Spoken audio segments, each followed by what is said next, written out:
അജ്മൽ ഇല്ലേ? അജ്മല് ഈ ഒരു ഫീൽഡിൽ വന്നിട്ട് കുറച്ചായിട്ടുണ്ടാവില്ലേ? അതായത് ടെലിവിഷൻ. ഞാൻ ഇപ്പോൾ സോണിയിൽ തന്നെ വർക്ക് ചെയ്യാണ്. സോണിയിൽ വർക്ക് ചെയ്യാം. അപ്പൊ സെൽഫോണിക്സിലേക്ക് വരാനുള്ള സാഹചര്യം?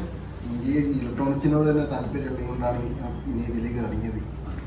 പിന്നെ എന്താ പറയുക, ഞാൻ വിചാരിച്ച ടിവിന്റെ ഉള്ളിലുള്ള സാധനവും ഇത് നോക്കുമ്പോൾ കുറെ വ്യത്യാസമുണ്ട്. ടിവിന്റെ ഉള്ളിലുള്ള കമ്പോണന്റ് കാര്യങ്ങളൊക്കെ വലുതാണ്, ഇതിലേക്ക് നോക്കുമ്പോൾ ഒക്കെ ചെറുത്. അപ്പൊ കാണുന്ന സാധനങ്ങളാണെങ്കിൽ കുറെ വ്യത്യാസമുണ്ട്. അപ്പൊ മൊബൈൽ ഫോൺ ഇപ്പൊ റിപ്പയർ ചെയ്യാൻ പറ്റുന്നുള്ള ഒരു കോൺഫിഡൻസ് വന്നല്ലേ? അപ്പൊ ടി വി മാത്രമല്ല മൊബൈൽ ഫോൺ റിപ്പയർ ചെയ്യും.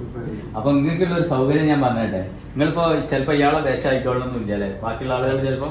പക്ഷെ നിങ്ങൾക്കിപ്പോ ഒരു ടി വി ഇനിയിപ്പോ അത്യാവശ്യം റിപ്പയർ ചെയ്യാൻ വന്നു, അത് എടുത്തോളി, ഇയാളെ വിളിക്കാലോ.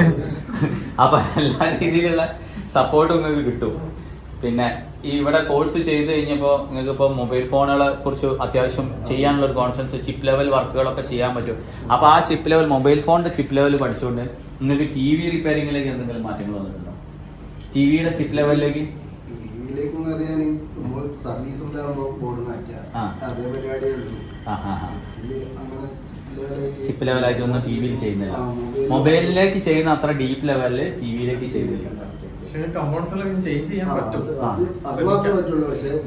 IC level, Cellphonix, Institute of Mobile Phone Technology.